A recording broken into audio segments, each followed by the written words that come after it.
Oh my god! It's a Twin Blades variant. There's a Maelstrom on the backside. Phantom's picking up more kills, finds Andrew as well. It's a triple. Oh, look at Tahaka. Finds the Abathur top lane 6. Great Ring of Frost connecting onto 4 members. We might have a comeback for the ages. You hate to see it.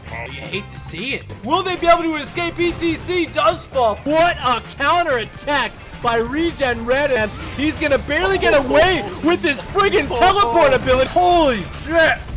That was really spicy.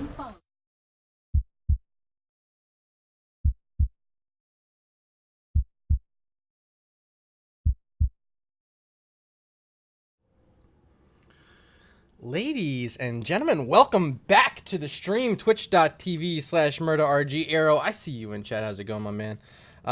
Took the weekend off, celebrated a birthday yesterday. The old man turned 31, but I'm here tonight for some NGS action. Division C East on the docket tonight. We have Church of Murky up against Gimme the D-Shield.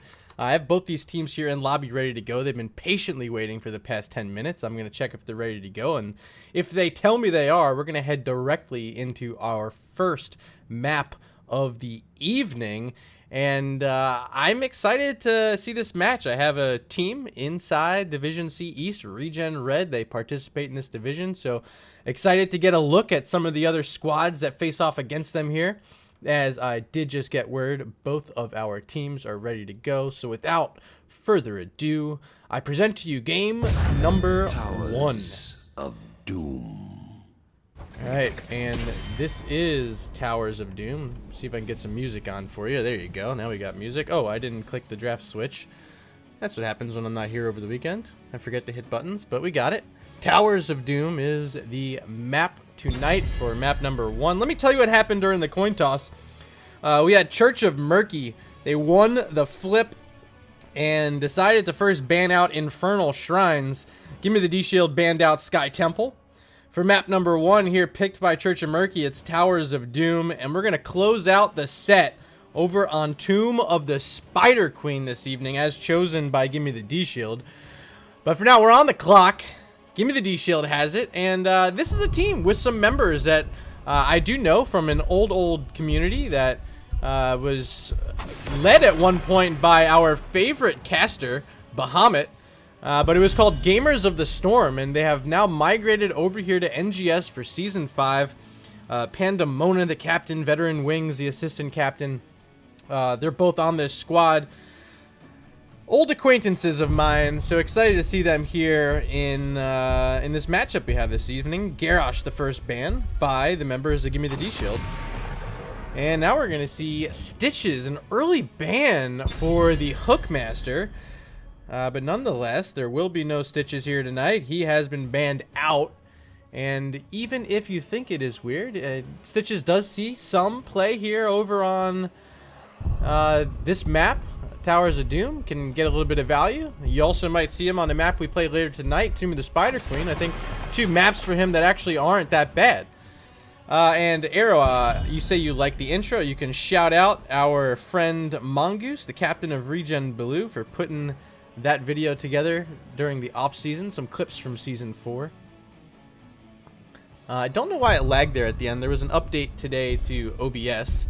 So I'm crossing my fingers we don't have any sort of hiccups today, because I have not had the opportunity to stream on the latest OBS version, but we'll see.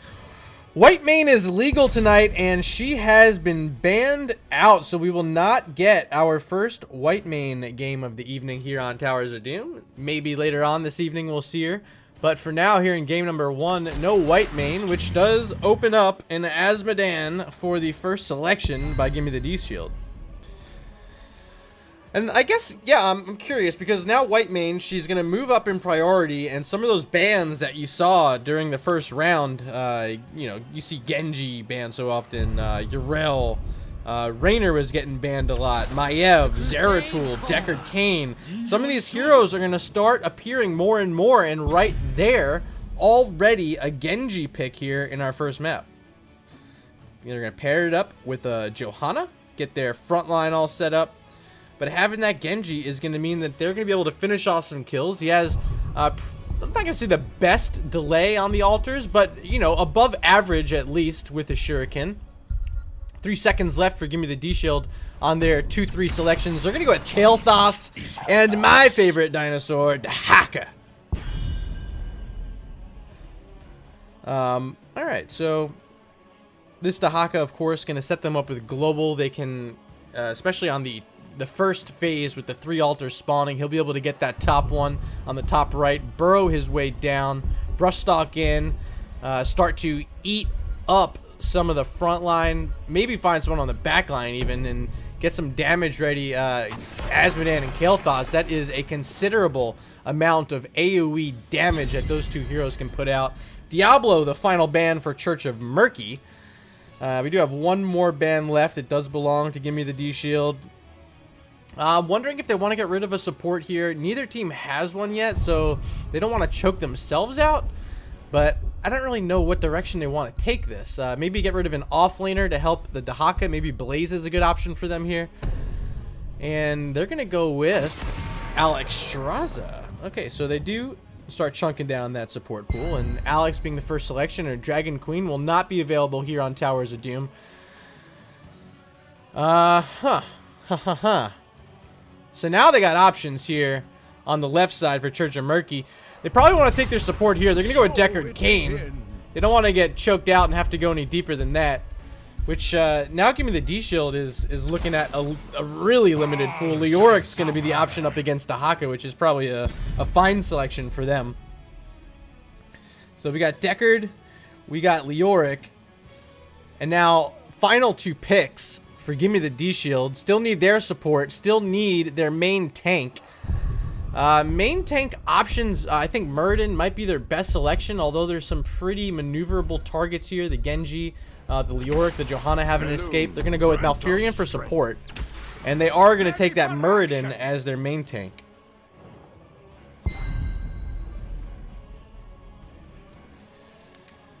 Okay, so 1 pick left. They got to find some more damage in this comp. Perhaps a Mage Jaina still on the board. See if that's where they want to go. They have some good lockdown with Deckard Cain. Even Leoric with his Entomb can help a Jaina out.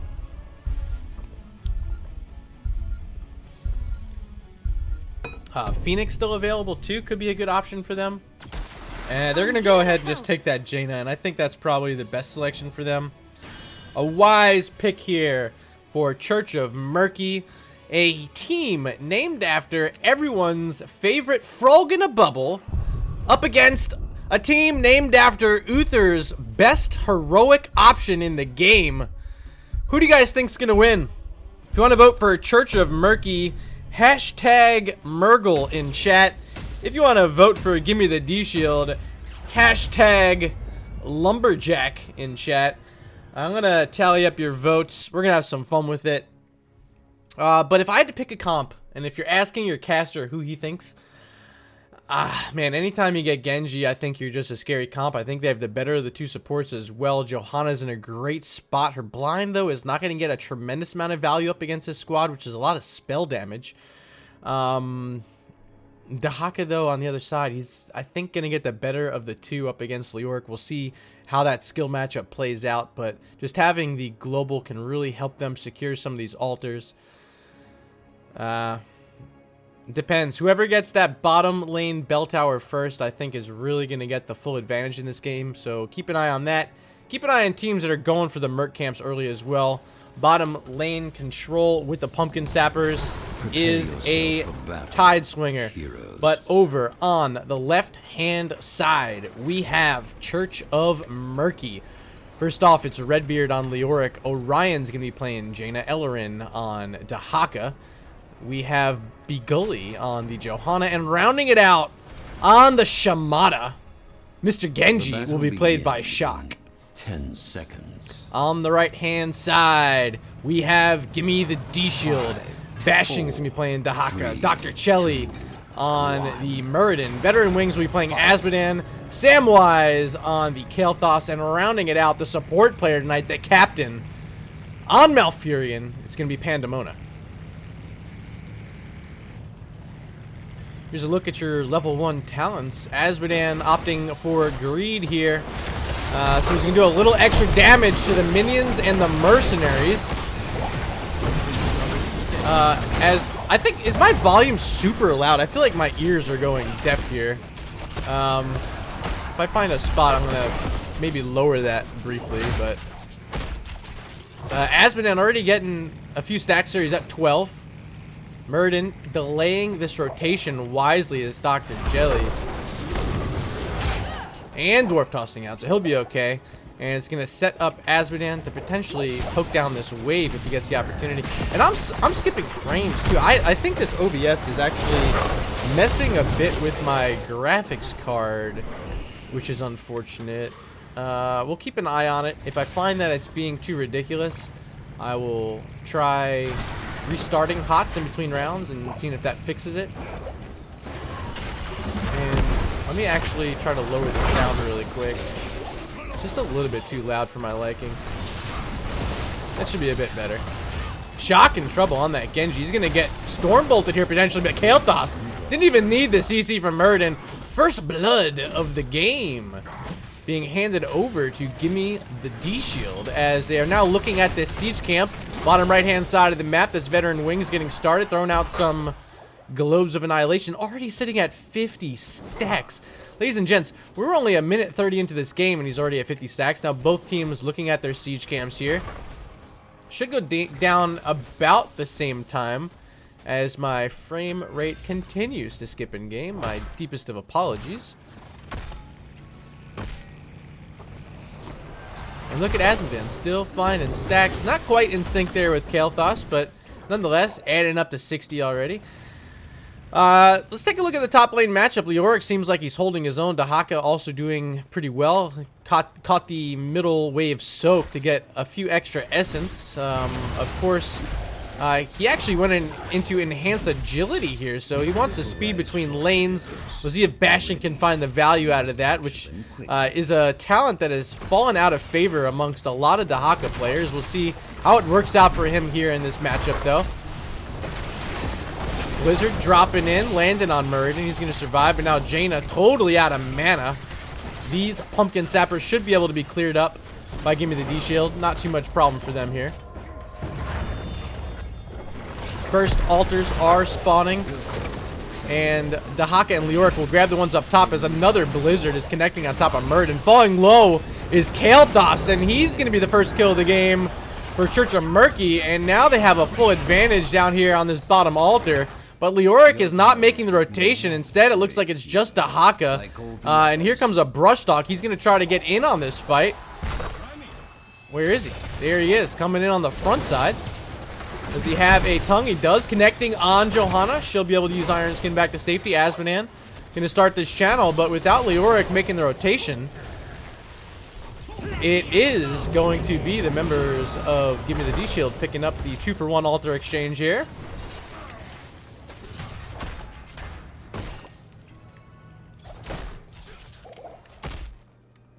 108 stacks for Asmodan as the level 7 talents are getting close for both squads. Closer right now is Church of Murky. They are looking good. They're sieging forward on this bottom fort wall. Bagoli here on that Johanna, but they're backing up. I think they sense Murden rotating. Don't have eyes on the rest of Gimme the D-Shield, so they're going to play patient. Siege camp spawning in 20. They're going to stay nearby. Find some XP at the mid wave first, as they do have level 7s. Those are on your screen right now. Here's Johanna on the front line. Genji swift striking in. Pandemona falling low. Does avoid that scroll of ceiling.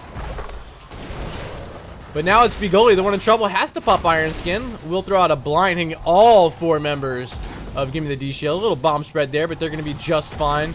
As the rotation onto the siege camp has started for Church of Murky. No one yet on the one for Gimme the D-Shield. They're just going to get down in this bottom lane. Continue stacking up their Asmodan, who's at 148 stacks of annihilation. Looking good. His veteran wings. Pumpkin Zappers were grabbed there by Church of Murky. They'll be pushing this bottom lane, which means that the members of Church of Murky will be able to get a move up to the top first, but so far they haven't moved an inch or staying in this bottom lane. They want to push these Sappers across, but I don't know if they're going to get the opportunity to, so instead, maybe a missed opportunity here for them, as they're going to have an even rotation now with Gimme the D-Shield, as both teams are on level 7, both reaching 8 actually. So altar phase number 2 spawning. It's going to be Dahaka on the right side, that's Jaina on the left side, and it's going to be an interrupt coming out here from Church of Murky. They're going to make sure Dahaka does not get a free channel, as Jaina was able to get the one on the left-hand side. Now Dahaka looking for it. Shield glare. Going to interrupt once again. All 10 members are here in this fight, with Leoric taking the first bit of damage. Dahaka, as Essence, will be able to recharge that health bar, finding a tongue there on Genji. He'll be okay for now. Kael'thas missing that strike, as Veteran Wings picks up the altar there for Gimme the D-Shield. A 1-for-1 trade, as a globe's going to hit there on Genji, but he does have Deflect to avoid the damage. But we are pretty close to even, 28-32 on core health. Muradin interrupting his rotations once again. Johanna trying to make sure that he's not pushing onto this back line, as Kael'thas, that's Samwise, he's taking the damage, still pushing Johanna. 185 health. Samwise will get back to safety, as Azmodan continues to be Stackadan here before level 10 for both these squads clicks in. He's looking at 180 stacks, and if he gets those 200 before level 10, that's going to be a scary thing to deal with. Siege camp available on the right, but not on the left right now. Johanna popping Iron Skin out of that root from Malfurion. There was no damage there from Asmo or Kael'thas, and she'll be able to survive. Continuing to stack now, 201, finishing the quest there is Azmodan. His greed is done. Now he's going to be able to get that extra range, extra 20% damage to the Mercs and minions. But Johanna, she has his siege camp scattered out, and pushing forward is going to be Church of Murky. And Johanna with level 10 is not scared, has that option still available. Blessed Shield is selected, but there's a great stairwell. And listen, Dahaka's low, uses Essence, but will he be able to get out? Not a lot of mana right now for Deckard Cain, so he couldn't lock in bashing, and Dahaka lives, but on the top side, Kael'thas falling.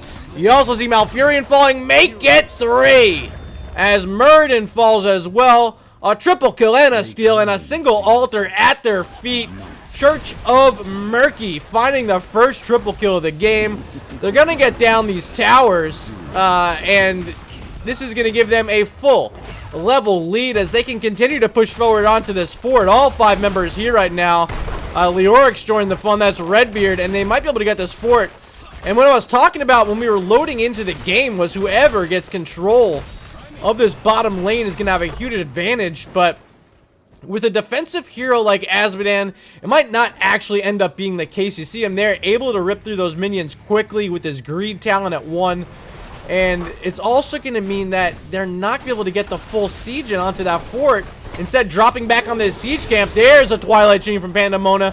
But not enough value there. On the top side is Dahaka looking for Genji, but there's no follow-up damage here. No one else is looking at Genji. They do steal away the Pumpkin Sappers, but they did not secure a kill.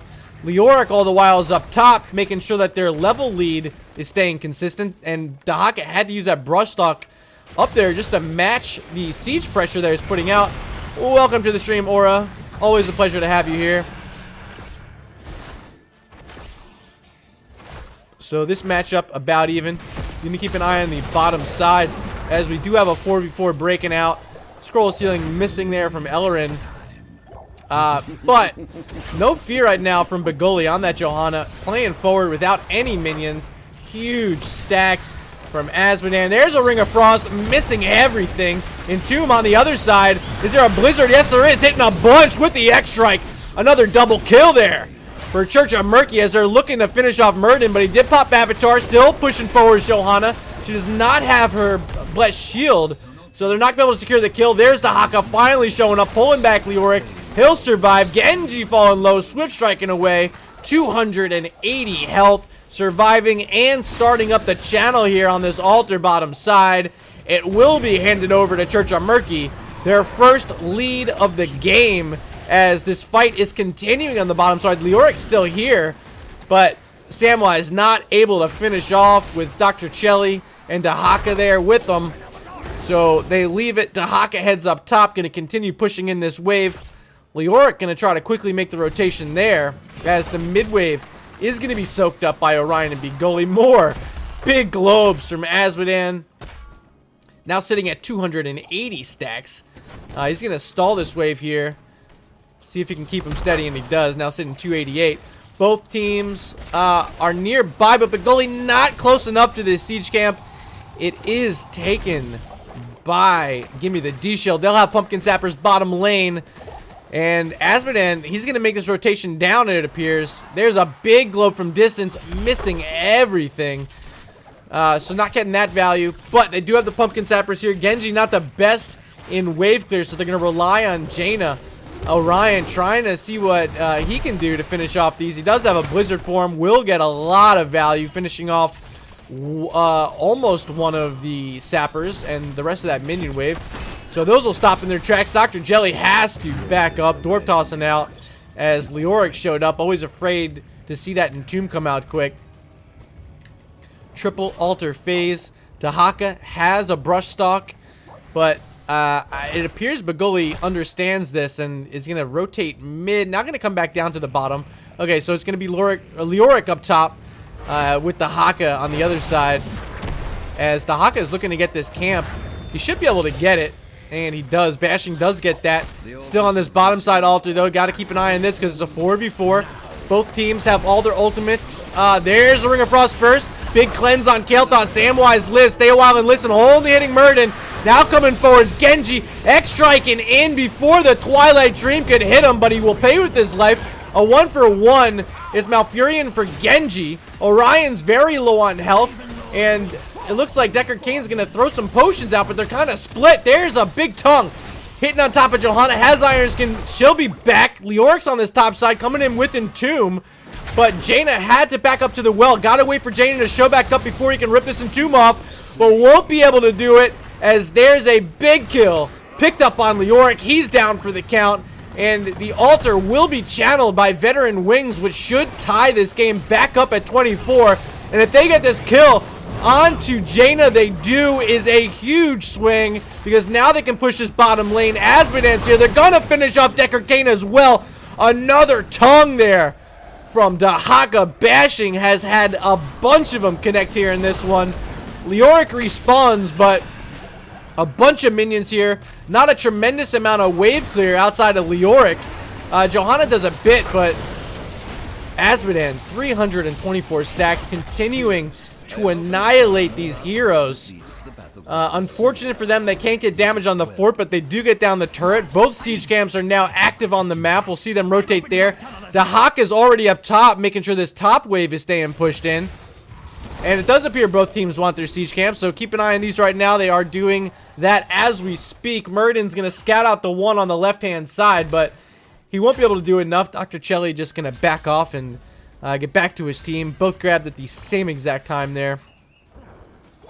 Dahaka continuing to double soak here for Gimme the D-Shield. They will get this level 16 talent here. They are picked up right now as you see them coming in, and it's total annihilation for Azmodan, so he's going to do an extra bit of damage to heroes with that. Orion, you see, just took about 40% of his health with one chunk. I really do apologize for these frame rate skipping. I don't know what I can do to fix it, but I will be taking a look after this first round. Murden has Dwarf tossed away. Dr. Chelly will survive here. And I mean, I love seeing Dahaka. He's getting the double soak, but having this Talontier advantage, I would have loved to have seen him try to take the fight. Another Ring of Frost from Orion. Absolutely missing, but this topside altar is being channeled by Deckard Cain. There's no interrupt from Azmodan that hit, so a big pickup. Also a huge Twilight Dream, but it appears as though they don't get the kill on Johanna. She survived, especially with the potions from Deckard Cain. Now rejoining his Bigoli. Has Blessed Shield, rips it out on Murden. Also hit the Haka. And a big condemn on 3. The Root's going to hit 3. And first to fall is Murden. And now Genji's trying to finish off the rest of them, but I don't think he's going to be able to get them. Instead, going to drop back, find this bottom altar, and another 4 shots. Azmodan will be able to interrupt it. Shock does survive, but he's going to restart this channel. Does Veteran Wings have another one ready to go? Here it comes, but is not there in time. Genji taking a bunch of damage, but They got what counted, and it's an 8-point lead on the core health in favor of Church of Murky. They're looking good. They're going to continue to push this lead as far as they can go. But they're down a half level, and level 20 is going to be the moment that, Gimme the D-Shield is waiting for. They have veteran wings, who's just going to get a bit crazier at 20. 376 right now on his stacks. He slowed down a bit here in the mid game, but he's only a wave away, and we'll see if he can get it here on the bottom side. He does have his Tide of Sin available, so if he can connect here, it should be all 400 stacks that he needs to get it, and there it is. All 400 are collected for veteran wings as Murden leaps away back to safety. No votes from either side, I should say, during our draft votes there, so I don't know who you guys want to win this game, but it seems like both of you are just all of you are excited for both of these teams just to have a good match, and I think that's what we got right here. It's pretty even for the most part, but I think a slight edge, even being down that level right now, is in favor of Church of Murky, but they are going to lose their top altar as Azmodan with his general, Dahaka with the siege camp, those pumpkin sappers, all three of them connecting. That means that there is an advantage for these tower shots right now for Gimme the D-Shield, as they are still ahead, almost a level and a half now after that altar gave them some more XP. So they're going to try to make a play here, and they have to because they're behind 12 to 20 on core health. They got to try to make this happen. Siege Camp will be pushing bottom side, but they're not here on the top to help out Murd and Dahaka. They finally do show up, but with Genji collecting the altar on the left-hand side, this is going to be a full attack right now from Church of Murky. They're looking to see what they can get going. Lead it off with Stroll of Ceiling, not hitting anything. Phoenix on the ground from Kael'thas, which is going to zone out Leoric. He's going to back up, and now he's inside that Phoenix, and falling low is Johanna. She's first to die here. A 4-man stare while missing, going to follow it up with the Ring of Frost, but it only hit one, only hit on top of Murden, and that's going to be a double kill as Leoric falls. Here comes Dahaka, has a drag, does connect. It's on Ellerin and that Deckard Cain, but no follow-up damage there. Genji trying to interrupt everything, but they do not find anything that is worthwhile. Jaina now the one in trouble, 200 health and falls. A triple kill for Gimme the D-Shield, as they might want to look at this boss or potentially Deckard Cain. Here comes Kael'thas, and they find Deckard Cain, who couldn't escape behind the fort. The fort's the one that did the job there. Ends up being 4 kills for Gimme the D-Shield, as now they have level 21st. A huge 2-level lead with a talent tier. They're going to be able to get this boss, which is going to set the core health at 9 to 11, which is very close in making this an even game. And they could potentially continue sieging this bottom side, as there's already a general here pushing from Azmodan. There is a attempt to steal back this top bell tower, but here comes a rotation. They're going to push Johanna and Leoric back, and this will not be converted back in favor of Church of Murky. So a good defense there. Murden also waiting here on the other rotation, see if anyone's coming around that side. Azmodan getting free push at mid, as here's an Entomb. No follow-up. Redbeard does not have anything, and he's likely to fall here. Is he? He does connect with the spooky hand, getting some health back from Azmodan.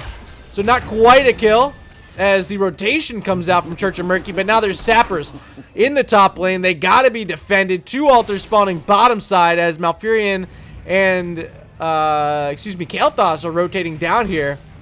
And is Church of Murky giving this up? You see them at the mid lane, not making a full attempt as 3 cross. That means the lead right now in favor of Gimme the D-Shield, and they are set up on this bottom side. We'll see what they want to do first. Bottom altar, no one's looking at it from either squad. They're all focused here on the mid one. We'll see if they want to send anyone down to the bottom, but there's Ellerin, going to be interrupted by Asmo. Dahaka looking for a tongue, but there's no follow-up here. Bottom side, Genji's going to attempt to sneak this. Is it scouted? There's a Ring of Frost missing yet again. Genji will be able to get this bottom altar. That is channel, but Azmodan finding a kill. First one on Jaina there. Next could be Deckard Cain. Ellerin falling low. She falls. And so what was looking good with Genji sneaking bottom side turned pretty bad quickly. Leoric's falling very low. Stormbolt here. Yes, it is. A triple kill for the members of Gimme the D-Shield, and they're looking for more. Dahaka's here, but not going to be able to find Genji. They will get this channel. But if they can get this bottom shrine, that's GG. And we'll see if they know this. Looks like they do. There goes Murden. Going to tank it for a bit. Asmodee's here. He's lasering it down. So just about 1 second away, they do get it. And now look in the channel as Sam Wise. And ladies and gents, if Johanna doesn't get here, it's GG. And that's all she wrote. Gimme the D shield. Picking up game number 1. And I don't know why those swapped. Game number 1. Wait. What? Was I reading that wrong? Okay, I was reading that wrong. Wow. Total embarrassment moment. That was not enough core shots. They're still going. I'm like, wait. Game's not over? Okay. Monka S. I was looking at the right-hand side. You know what? Give me a break, alright? I didn't cast all weekend. I get back here. First game of the night. But here comes Genji in defense. But on the backside, it's Jaina who's so low. Has Ring of Frost available. She wants to drop it. Stay a while. Listen is here. Only hitting Malfuri. Now Jaina going to try to re-show up. Does cast Ring of Frost. Hits Dahaka. He has some essence, but falls. A pickup there. Genji falls as well. It's going to end up trading out the Genji for the Dahaka. But with them also losing... Oh, that globe was close. But it doesn't matter. Shots cross the line. GG. Game number 1. Give me the D shield. And so again, my apologies. How did I miscount that? I was looking at the wrong side. They were confusing me too as they were going for that fort. Huh. Anywho, it ends up give me the D shield with some total caster math issues, taking the victory. 16-9 in kills. Asmodean stacking late, really helping them out. Veteran Wings doing a fantastic job. Only had 1 kill, but 60k hero damage. Good enough for topping the game. Here are your talents. But looking at the next game, we're going to be heading to Tomb of the Spider Queen, as picked by Gimme the D Shield. They're looking good here this evening, and looking pretty good on the season, as that was their 6th victory. 6-1 on maps so far. Church of Murky now sitting at 2-5, looking to rebound on map number 2. It will be Tomb of the Spider Queen. Ladies and gents, we'll be back in 5 minutes, so hang tight.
All right, welcome back, crowd.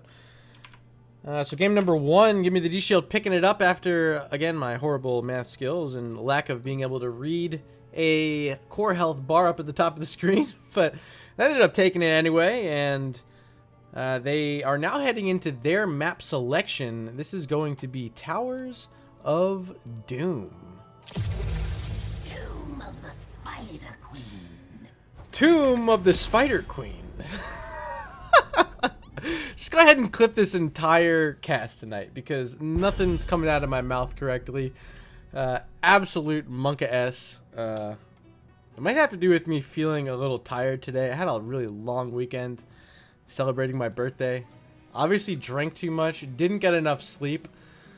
I don't know if you can notice my lack of super hype that I normally bring, but I just feel a little out of it today. But I'm still here. I'm still trying to cast some games. Even if I call Tomb of the Spider Queen Towers of Doom and can't read core health, what does it matter? You guys are having fun. First pick on the board, first ban at least, it's going to be Church of Murky on the clock.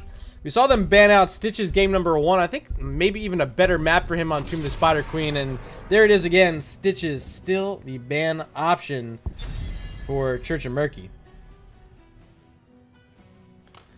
So I talked about it game 1. You don't see Stitch's banned too often, but you know, I'm assuming it's a scouting thing.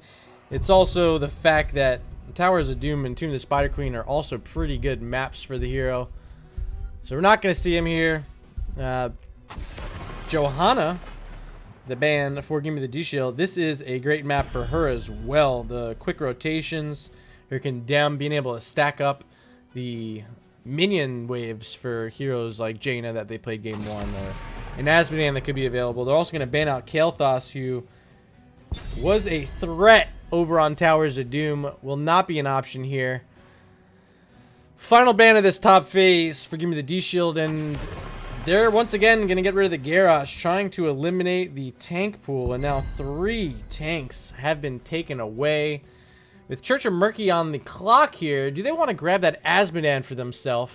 Asmodean being a great hero, fantastic on this map, and Veteran Wings played it pretty well in game number 1.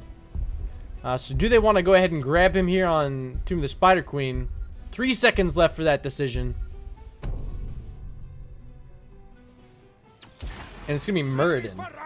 Alright, so they want to go ahead and get their tank early before that tank pool gets any lower. But this is going to be an Asmodean once again for Veteran Wings. I can almost guarantee you he takes it here with this 1-2 selection. But the question is, where do they want to go? Do they want to go ahead and grab some sort of area damage to go with it? They want the Alexstrasza. This has got to be the Asmodean. No. Okay. It's going to be Medivh. Okay. Totally was not expecting a Medivh pick. Okay. So now there's option once again for Church of Murky. Did they want the Asmodean? Or they could just wait and ban it out. They don't have to play it if they don't want to, and they can still take it away from Veteran Wings here on this map. So it's going to be a completely different lineup for Gimme the D-Shield, as Deckard Cain and Phoenix have been selected by Church of Murky, and these two heroes pair together so nicely. And they still get the option to ban out that Asmo, so they're looking good. They got their tank, they got their support, they got their main damage. Now they just need to find those complementary pieces that they want to add to it. Whereas Gimme the D-Shield, they got their support, they got their off support, I guess. But how are they going to pair this all together? They're going to take away a Gul'dan, so there's some wave clear they want to get rid of. But how do they want to like swing this all together? The tank pool is pretty limited. They can go into like an ETC, but he gets interrupted so easily by some of these heroes. If he wants to go the Mosh Pit, I think he's also pretty vulnerable to a hero like Phoenix with that sustained damage that can just continually rip through a health bar of an ETC. The double support should help, but okay, maybe this is wise. The Cho ban. That's what they were thinking. They wanted to get rid of the Cho. So no Cho'Gall available. The Medivh, the Alexstrasza compared nicely with that. To me, the Spider Queen, a map with these heavy sort of rotations and short lanes to make Cho'Gall have an easy time. So maybe a switch of gears here. It's going to be Kerrigan and Tyrael. And this could be trouble. Could be trouble for Gimme the D-Shield, as these are heroes in Medivh, Kerrigan, and Tyrael that are, I mean, at best, like, tier B heroes. And all they have is Alexstrasza sitting at that S tier right now. They're looking up against a very good lineup on the side of Church of Murky. And this last pick, in my opinion, has to be solid from them, because Diablo and Thrall were just picked up. This has to be like a really good pick that I just haven't considered that's going to make this all work for them. But their wave clear is not really that great right now, and I don't think their team fight really is that great either. They're going to get an Arthas. So another hero who has fallen out of favor of a lot of players, Arthas. He's going to be picked up, so a double tank, double support with a hyper carry Kerrigan. Going to be played by the assistant captain Veteran Wings. And call me a doubter, especially if they come out and win this game, but I have to put my vote forth for Church of Murky here on Tomb of the Spider Queen. Let me know what you guys think. If it's going to be Church of Murky, hashtag Murgle in chat. If you want to vote for Gimme the D-Shield, hashtag Lumberjack in chat.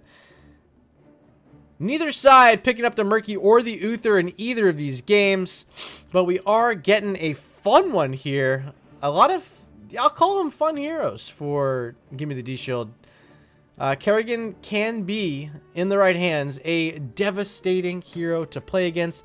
We'll see what Veteran Wings can put together on the Queen of Blades, but we're on Tomb of the Spider Queen, and there's a different queen in town. We'll see what happens. Game number 2, on the left-hand side, Church of Murky, Begully on the Muradin, Shock switching over to Thrall this time. Diablo going to be played by Redbeard, Orion on Phoenix, and rounding it out, the support player, it's Ellerin on Deckard Cain. Over on the right-hand side, we have Gamers of the Storm team. It is Gimme the D-Shield, Pandemona, the captain on Alexstrasza. Bashing will be on Arthas. Dr. Chelly on the what hero is that? I can't even tell. Okay, that's the Tyrael. Never see that skin. Veteran Wings on Kerrigan, and up in the sky is going to be Samwise. Okay, on the Medivh. I could not figure out for the life of me what skin this was. It's Tyrael. Once I saw the Eldruins, I was like, okay, it's must be a Tyrael. Here's Muradin taking 50% of his health, but hops away. The Abundance, not getting any value there really for Gimme the D-Shield. Just the Kerrigan was standing nearby, but didn't really need it. So rotations, who are they going to favor? I really got to say they're going to favor Church of Murky with the Phoenix, with the Deckard Cain, which actually does a bit. The Diablo too. Should be doing just fine. I think Gimme the D-Shield is going to struggle for the most part. They really don't have wave clear heroes. They got the Kerrigan that's going to have to use her her blade, and what the hell is that blade called? Impaling blades, as a wave clear option. So it's just going to limit her engagement tool, and we'll see. But so far, they're just staying a wave behind is Gimme the D-Shield, and they're going to find the XP where they can. But it's going to be a wave behind for the most part, as now Muradin's going to stay split up top. That's Begully in this mid-wave. There's more than enough damage here from Phoenix, Diablo. I'm so out of words today. Phoenix and Deckard Cain. Oh my god. To get all that wave clear they need. But you see them making the rotation now, and I just don't know how Kerrigan's going to keep up.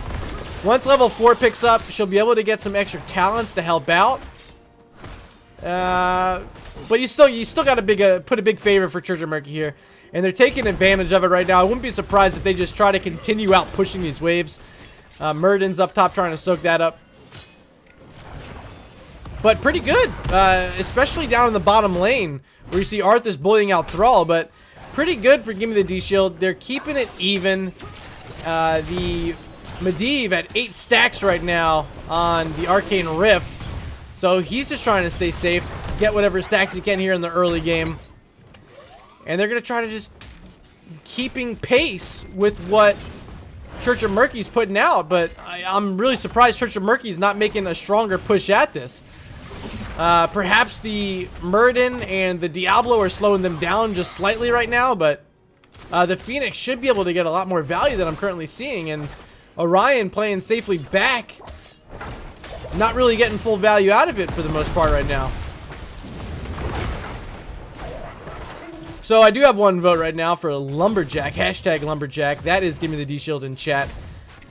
And it's about even on XP, but the lead in gems right now is in favor of Church of Murky, and whoever gets 51st, whoever gets the first turn in, will be able to take an advantage with Tyrael Hearthing right now. Dr. Chelly backing out. Does Muradin see this? He does. Interrupted his Tyrael, so he's going to stay here for a bit. And he's going to have to make a rotation back all the way to his wall to use this Hearth, or is he going to stay? But look at this. First play of the game is going to be on Arthas, or is it? A great shield there by Medivh. Force of Will keeping Bashing alive. A double root, and Veteran Wings on the Kerrigan. Got another Force of Will, was able to back away. Now he's going to use a Hearth, but still no first blood in this game. Thrall looking to drop off 18, which is going to put Church of Murky very close. Up top, the goalie getting 10 in. Now only 6 away. Phoenix holding them. Redbeard holding just 5, so it's going to have to be Phoenix, but he's scared to look at this turn-in. He's being called up to the top side as Orion. Redbeard starting to channel on 5 of those, but they need 6. It's not going to be enough yet. Dr. Chelly now returning from base is going to be able to interrupt Diablo. And they're going to have to concede trying to give this up for the time being. They do not have a spot, an avenue on one of these egg spawns. So they're just going to continue in these waves. Try to find more gems. Bottom side, Orion looking for it, but the Arthas is in there in defense. Mid side, there is a battle coming out, but that's Diablo, and he's in at 80 souls. Orion finds it on the bottom side. Will be Blue Web Weavers. And that should give them an advantage here. Level 7s for both squads picked up. That's Life Blossom from Alex Straza. As, excuse me, T-Tor's in chat. The rotation came out. Veteran Wings able to help secure a kill there on top of Thrall. 4 members dropping down to pick that one up. It was actually Medivh with the last hit. But they find a big kill, and that's right before these Web Weavers spawn, so it's going to limit the amount of production that Church of Murky will be able to get out of this. They're going to look at this mid wave for now. 2 up top trying to just get a little bit of the XP, but they're going to make the push on this mid wave and potentially get down some of these turrets. Or do they want to rotate down on Arthas, who's out in the middle of the lane? Bashing could be in trouble. Diablo's nearby. Will get the stun into the wall and has body blocks, but he flipped him over. And Bashing's able to escape behind the wall. Redbeard, maybe a spot there. You didn't want to use that flip, as Arthas was able to have room to get behind his wall. Is sitting at 50% health. Medivh came here in this rotation. Will be able to get Tyrael, who's now coming on this flank. We'll see what Dr. Chelly wants to pull out. But 2 turrets are down. There's Tyrael getting Shadow Charge into a wall. Does get back with his Eldruins. Arthas trying to root in Muradin. But now split is Diablo. Redbeard very low, sitting on full souls. Redbeard taking a lot of damage, does not want to get reset here. Here comes Tyrael, Eldruins forward, and is Redbeard first play of the game? He is, as the Ravage from Kerrigan will connect for first blood of the game, and souls are reset on Diablo. Just 6 minutes and 30 seconds in, you don't see that too often. But 2 kills now for Gimme the D-Shield. And they get their Web Weavers spawned out.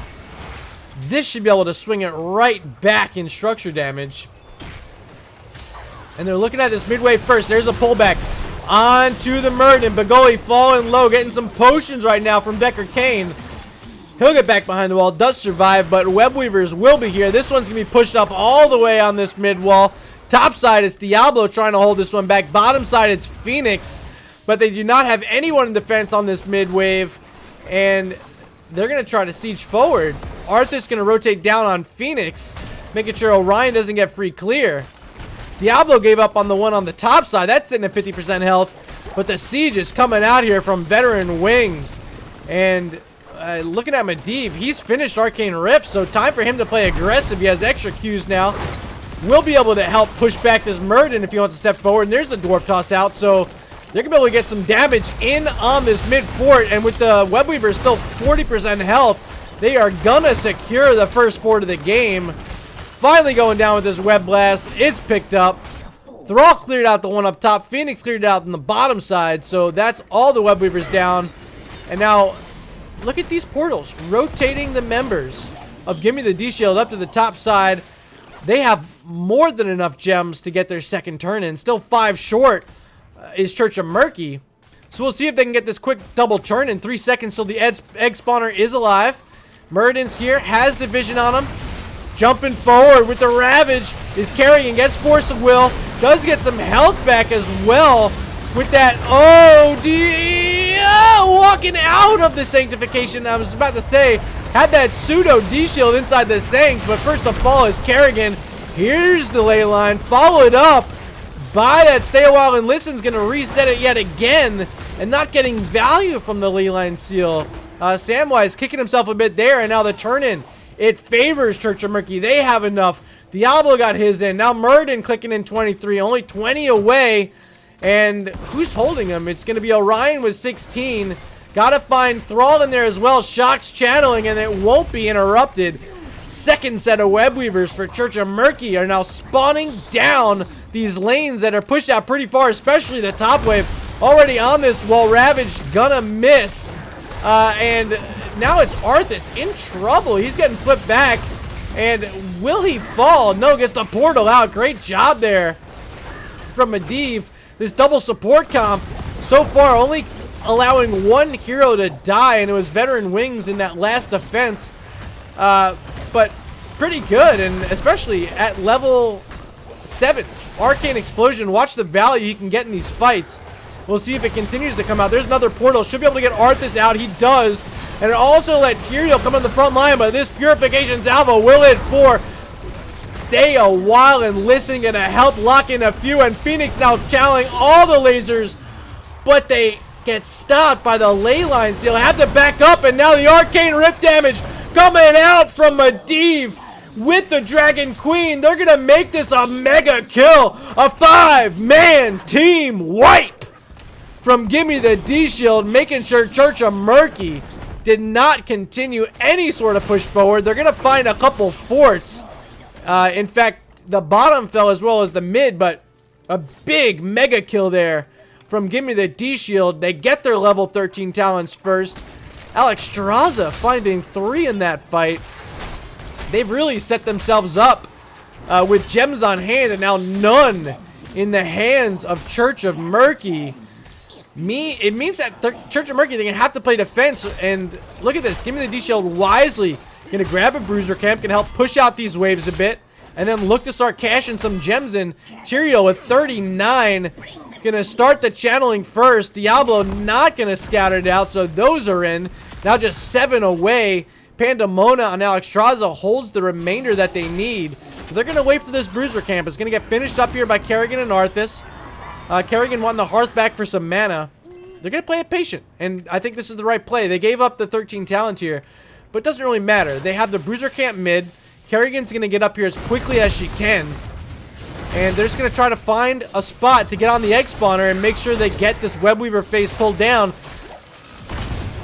But let's see how much value Samwise can get. Has that Leyline Seal available. See if he wants to start off the fight with it. But Veteran Wings top side going to start the channel. Decker Kane does see it. Diablo's going to show up here as well. Spook back Kerrigan. She survives. Takes 0 damage as she backs up to her team. But the aggression has to come out at some point, and we'll see when it does. Still can't find a turn in. Diablo's up top. And here comes the fight. Arthas leading the way. Leyline Seal only hitting on Arthas. Sundering missing everything there from Shock. 0 value from that. Abundance played. Trying to heal up these members, but they didn't have too much damage already taken. Diablo now in trouble. Pulled back into the Impaling Blade. Stay a while and listen. Gonna hit 4.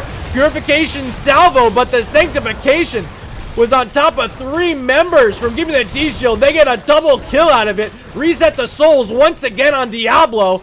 And the Dragon Queen's Blade means that everyone left from Church of Murky is going to back up, giving room for a turn-in here from Gimme the D-Shield. They're just going to use it on Kerrigan? Question mark? No, they want to get this siege camp started, and they do. Tyrael gets that started on the bottom side. There goes Veteran Wings getting the Webweaver spawned for the Red Squad once again.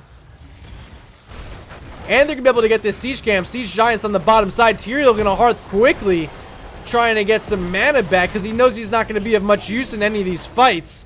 Arthas was back as well, so they're both going to run back as quickly as they can. So right now it's just Medivh and Alexstrasza in this bottom lane, which I think should be a pretty easy clear on the Siege Giants and the Webweaver. Yeah, it should be from Church of Murky. They're going to get that down, but here come the members of Gimme the D-Shield. They're going to look for this fight bottom side. Arthas not nearby, but there's a Leyline Seal.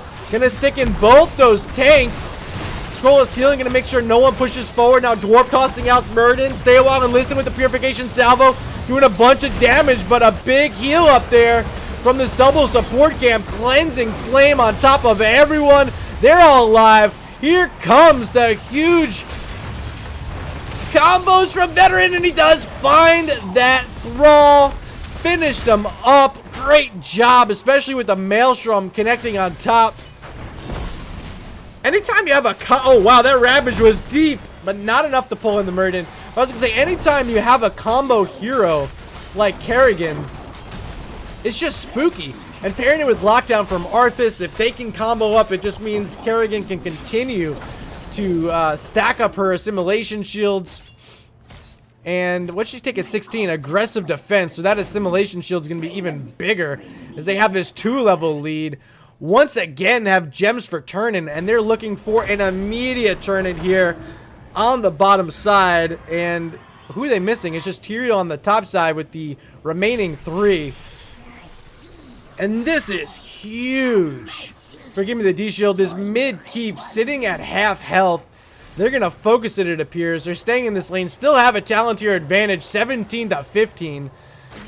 Kerrigan went back for mana. Will be able to get here in time.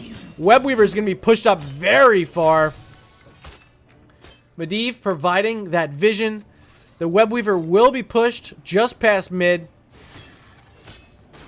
Still no 16s, but it should be able to be gathered by Church of Murky. They're just half a wave away.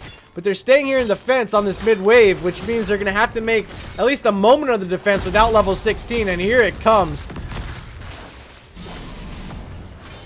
Tyrael on the front side along with Arthas, bashing, looking for something. Finds the Decker, but not going to throw anything out at him. Leaping forward is Veteran Wings, throwing out the Maelstrom and finishing off the Phoenix very quickly. Sanctification nullifying any damage from Redbeard and that Lightning Flame, and they're finding a kill on him as well. He was only at 46 stacks, but that triple kill should be all that Gimme the D-Shield needs to finish off the domination here tonight. Core at 20% health, and GG. Game number 2 will be handed over to Gimme the D-Shield.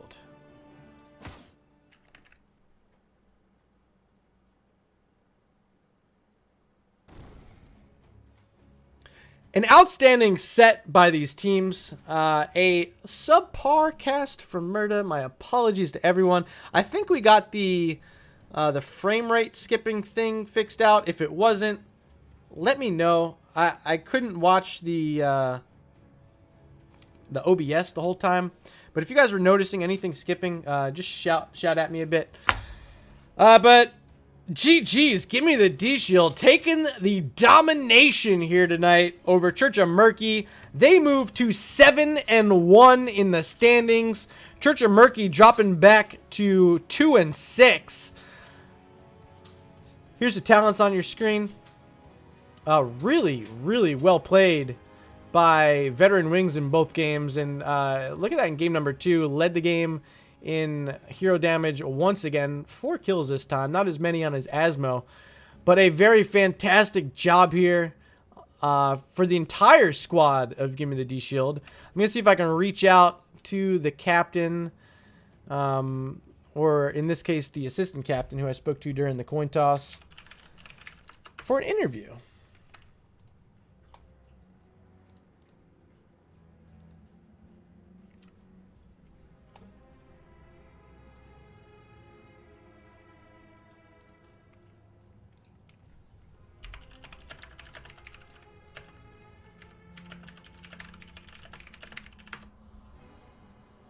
All right, so we're gonna wait a few moments here to see if they want to join us. Let me make sure my Discord volume is at a acceptable level. In fact, it was lowered automatically by Windows, so look at me. Ahead of the game. Okay, all right. No one here yet.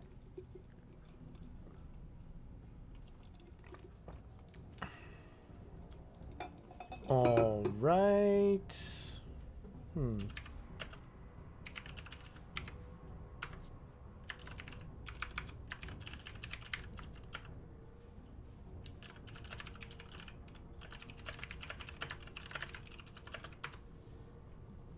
Not accepting messages. All right, so we might not even end up getting an interview this time. It happens.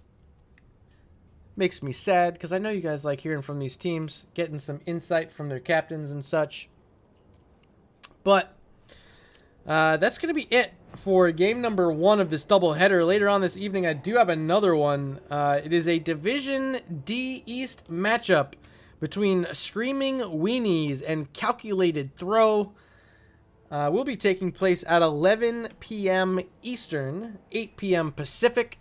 Right back here, twitch.tv/MurdaRG. But for now, that's all we have. Thank you so much for stopping in. You just saw Gimme the D Shield take the 2-0 domination over Church of Murky. They improve to 7-1 in the standings. If I misspoke earlier, my apologies. Oh, here we go. We do get people for an interview. Well, hello. Hello. Why does everyone always take so long? I'm like, all right, guess no one's coming. I'm signing off. But people alt tab out of the shit and don't see the messages in game. I think that's what I did when I was capped last year. It's rough. It's rough. But We're kind of shuffling around the interviews. So. Oh, okay, all right. So joining me here, we do have Dr. Chelly and this is Samwise, right? Yes. So welcome. Samwise, do you mind lowering the background music? Yeah, hold on. All right, so game number 1, it was Towers of Doom as selected by Church of Murky. And they kind of brought you guys for a scare for a bit, but it wasn't until late game you guys had that Asmodan stacking up that it seemed like it really started to swing around. But you want to give me kind of your mindset going throughout that one? Yeah, we really wanted that Johanna early to sync with that Asmodan so we could stack a little bit. So our draft got a little messed up, but we pulled it together, and we knew we were a late game team, and Towers of Doom is a late game map, so we had enough time to wait until we were real strong to win. But it did get pretty scary. Yeah, and Towers of Doom is the one where you can regularly pull games back out as long as you can control what the points you need to control. So we were just focusing on getting Asmodan stacked up and trying not to die. Yeah, and like it was also scary too because you guys had the Kael'thas, you had the Dahaka, which is a great map for Dahaka, but the Kael'thas able to help provide that extra bit of area damage along with your Asmodan was giving you early stacks. I think Greed was finished before level 10, which is pretty good. And then yeah, like really late game, Veteran Wings came online, and it was just so tough for anyone from Church of Murky to stick in there. But tell me a bit, the macro plays coming out. We saw the general up top, Dahaka pushing as well. Was the idea just get that top lane down as quickly as possible, or just worked out that way, or kind of what was the strategy? Well, so we had a Dahaka, so we really wanted to take advantage of the global. So we just had the Haka top a lot of the time, and he double soaked a little bit. But we also had the Asmodan pushing up there because you really want to be pushing a lane that he's not in.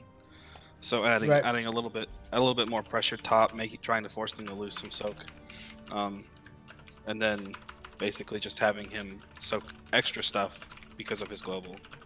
Because the orc has to play early. Yeah, and he went into the speed build, right? So he got between those waves the entire time. And that's why you guys had that level lead. It was a really good job.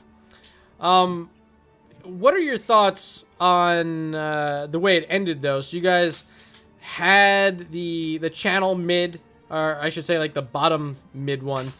And then right beforehand, you guys took over that bottom bell tower, got that extra shot, and when you can go back and watch the stream later, I totally did the math wrong. I was like, oh, that's GG, they just won. That's right? perfectly fine because I was calling to take the bot and I did the exact same thing. Okay.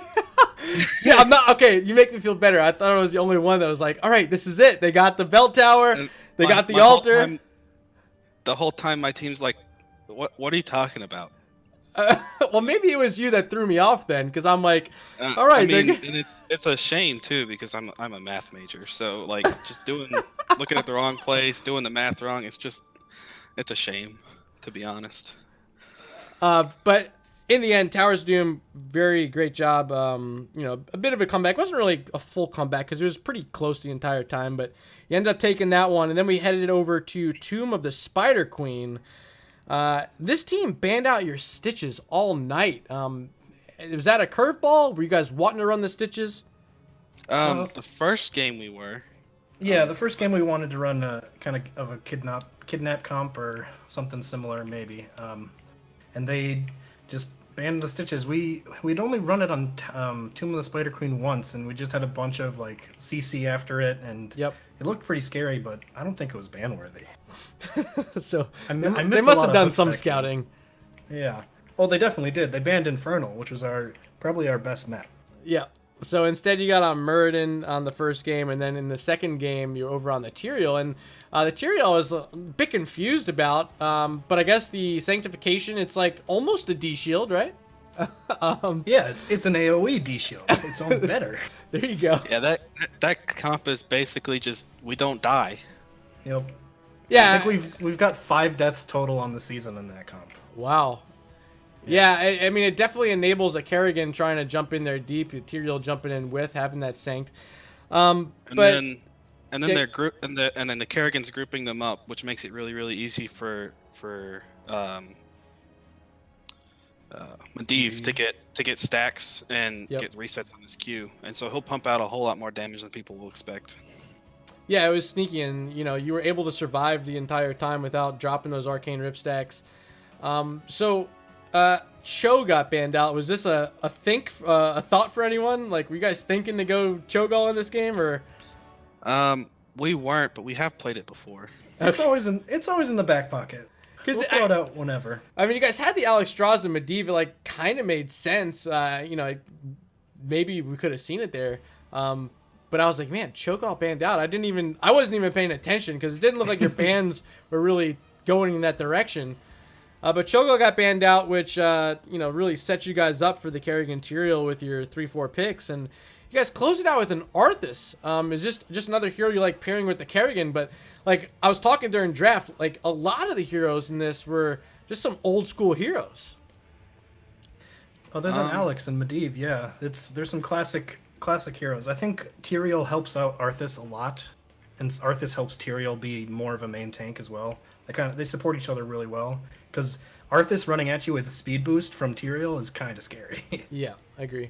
And then Arthas is also really, really hard to kill, so it makes my job as Medivh easier because I don't have to worry about hitting him with the invulnerability quite so often. Yep. Yeah, and you get to focus more on your Kerrigan. Yeah, really good point. You guys, I think ended up being 3 turn-ins in a row at the end there. But I mean, really, just you guys didn't die much. You kept all your gems. And in 16 minutes and 4 seconds, you completed the domination this evening. How are you guys feeling? You're 7-1 right now in Division C East. Well, I think most of us were really, really tired tonight. Our main shot caller was like, "Hey, do you want a shot call tonight?" Because I'm just not really feeling it. Yep. But it ended up being a team effort. Yeah, I mean- I think we feel pretty confident. There are definitely some good teams in this league, though. A lot of these games are close, and they're just parts where we barely pull it out, or they barely pull out a couple of team fights. So I think Are it's gonna there be a fun season.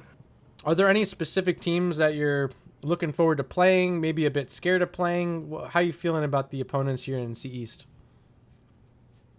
I mean, I've been pleasantly surprised at how close things have been. I mean, we are consistently winning, but it's not because we're smashing everybody. Our teammates have or our opponents have been pretty well coordinated for the most part, and they've thrown us some curveballs themselves. So Yeah, I'd like to play the other two teams up at the top just to see where we roll out. The House of Shaz and a Square and Four Triangles. Actually, we played them first, and that was our only loss. So Against a Square and Four Triangles? yep, that was our first game of the season. And do you guys have Excel Esports on your schedule this week too? Not this week, no. Not this week. Yeah, I mean, you guys are definitely with the Swiss system. You're moving up. You guys are you're gonna be playing a bunch of the toughest teams this week and next week. So if you continue this trend of winning, you can fully expect to make the playoffs. Huge congratulations on the 2-0 this evening. But before I let you guys go, I want to give you opportunity for some shout outs. So the floor is yours, and we'll start with Samwise. well, I mean, I joined the team because I've been a longtime friend of Panda and Wings. I actually went to school with Wings, so and we did Heroes of the Dorm together. So Oh, nice. it's just been fun. Do you also participated in Gamers of the Storm with him? Yeah, I did. Yeah. I wasn't quite as present, but I was there. Nice. Yeah, I was part of that community back in the day. But yeah, I don't. That's it for me. Dr. Jelly, what do you got? Shout out to you for casting. Shout out to my team for playing tonight, even though y'all was tired and little babies. And shout out to Jonah over in Germany, because he's in Germany and I'm jealous. Huge shout outs to everyone. Well, dude, sounds fun. I want to go on a trip too. So anyway, that's it for the first matchup here of this doubleheader. Again, later on in just about 45 minutes, I have Screaming Weenies up against Calculated Throw, a Division D East matchup. I want to thank Samwise and Dr. Jelly for joining me for this interview. They were your winners this evening on Gimme the D-Shield, the 2-0 victors, moving them to 7-1 in the standings. And that's good enough for first place right now. Or I guess technically second place if you're looking at win percentage behind House of Chez. They're doing great, and they are looking to pick up more wins in this round. But catch me in 45 minutes. I'll be back with some more Heroes of the Storm Action Nexus Gaming Series. Day 1 of round 2 is continuing. And until then, I'm Murda. I will see you guys in just a bit.